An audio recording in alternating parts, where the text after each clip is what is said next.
especially with all the buzz around its exclusive on-chain performance in the Avalanche ecosystem. Think of this as your quick way to get up to speed on a really fast-moving piece of the tech world. So for this deep dive, we've got some good stuff. Real-time data from Snowpeer. That's the go-to for Avalanche analytics. Plus some insights from the Financial Tech Times and a pretty detailed Masari report.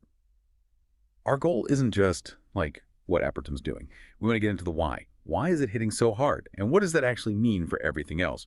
Especially, for the next wave of decentralized networks. What's fascinating here, I think, is how Apertum's story isn't just about Apertum. It really gives you a window into the massive momentum building across Avalanche as a whole. We'll try and connect those dots, Apertum's success, and the bigger ecosystem picture. And it's definitely getting noticed. Snowpeer's data shows Apertum is now officially spotlighted. We're talking right alongside giants like FIFA, huge tokenized real-world asset projects, and top Web3 gaming platforms. That's not just a small mention. It really highlights its pull within Avalanche's subnet setup, their way of spinning up custom chains.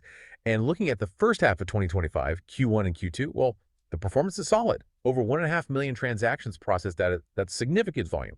They've blown past 50,000 active members on chain and enabled, over 530 smart contracts deployed. These aren't just vanity metrics. That's real activity, real building happening fast. Exactly. And if you zoom out, you see the whole Avalanche ecosystem kind of built around that layer one primary network. It's just seeing this huge, very visible growth spurt. Their whole idea of horizontal scaling many chains feels like one, well, it's not just talk anymore, it's live. And Apertum is a prime example of how well that vision can actually work in practice. To give you some scale, Snowpeer's numbers show Avalanche handling over 125 million transactions in just 1 week recently. Yeah, it's huge. And monthly, Yeah. over 219 million transactions and still accelerating. Then you've got, what, over $290 billion in tokenized real estate on Avalanche? More than 100 new projects building on subnets and millions of new users coming in. It's a real surge across the board. Okay, so against that massive backdrop, here's where it gets really interesting. Sure. Why is Apertum turning into such a catalyst? What's the secret sauce there?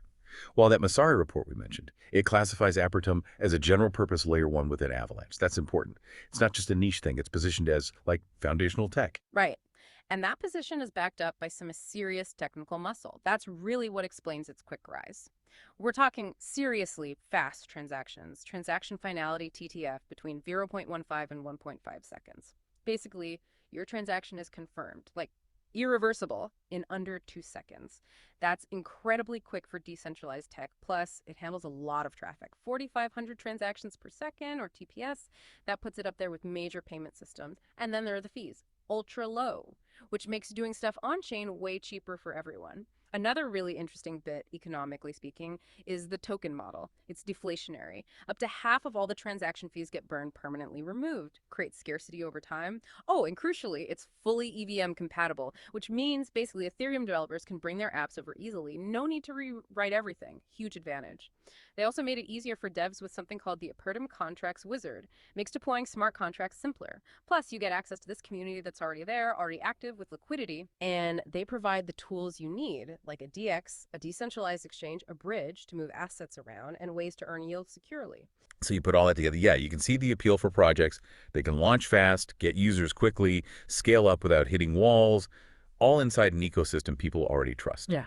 And that leads to what we're seeing. Lots of developer activity, new apps integrating quickly, and the community really getting involved.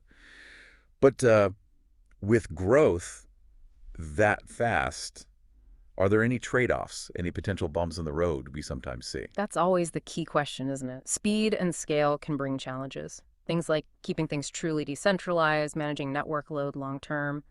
But Apertum's technical design plus that deflationary token model, it sort of helps address some of those potential bottlenecks, or at least cushions them. Let's talk about the token itself, APTM, because its origin story is pretty cool. It's designed for, actual utility security, reward sustainable economics. But the launch, Hmm. totally community first. Yeah. They specifically say no VC, no institutional backing, well, which is pretty rare. It suggests the growth was really organic, driven by belief in the tech itself. Yeah, and that journey from launch to, well, pretty widespread adoption was incredibly fast. It kicked off in January 2025, almost immediately saw major growth in its DAO community and market traction. Then February 19th, APTM hits the DXs, and it just skyrockets from like 2.5 cents, 0 to 5, up to $4.50. That's Yeah. check, yeah, a 17,900% return. Absolutely staggering. By March 17th, it's listing on major centralized exchanges, the big ones, suddenly accessible to over 80 million users. Price hit a high of $2.50 in April, with daily trading volume around $16.5 million. And the tokenomics in action, over a million APTM burned, that's about $1.2 million worth, gone. While over 9.5 million APTM were mined, about $10.8 million worth entering circulation through network participation. So you see both the burn and the reward mechanisms working. So it really feels like Apertum, with its roots in like true decentralization, actual performance, and usability, it isn't just catching the wave of Avalanche's growth. It seems like it's actively setting the pace, Yeah. kind of defining what a next-gen layer one can actually deliver, especially starting Right. from the community up. Exactly. So if we kind of pull back and look at the big picture, Apertum's path really highlights a potentially powerful model, doesn't it? Combining that grassroots, community-led drive with really strong high-performance tech. That seems to be a recipe for explosive growth. It suggests maybe technical merit and genuine adoption can sometimes outweigh just having deep VC pockets from day one. It's setting a benchmark. Okay, that's a lot to take in, but hopefully that gives you a much clearer sense of what's going on with Apertum and why it matters. So what does this all mean for you? Well, understanding these kinds of projects, the ones pushing the boundaries, it's pretty crucial if you want to stay informed in this space. It changes so fast. It's about looking past just the price charts and seeing the why behind the momentum. And maybe it leaves us with a bigger question to chew on. In this age of constant digital change, what does a story like Apertum's really tell us? This blend of community-first development and top-tier performance metrics. Does it hint at where successful decentralized networks are heading? Are we maybe moving into a phase where it's the organically grown, technically superior projects that will really define the next big wave of innovation, not just the ones with the biggest initial funding? Definitely something to think about as you watch this space evolve. Yes. Thanks for joining us on this deep dive. Keep asking questions, stay curious.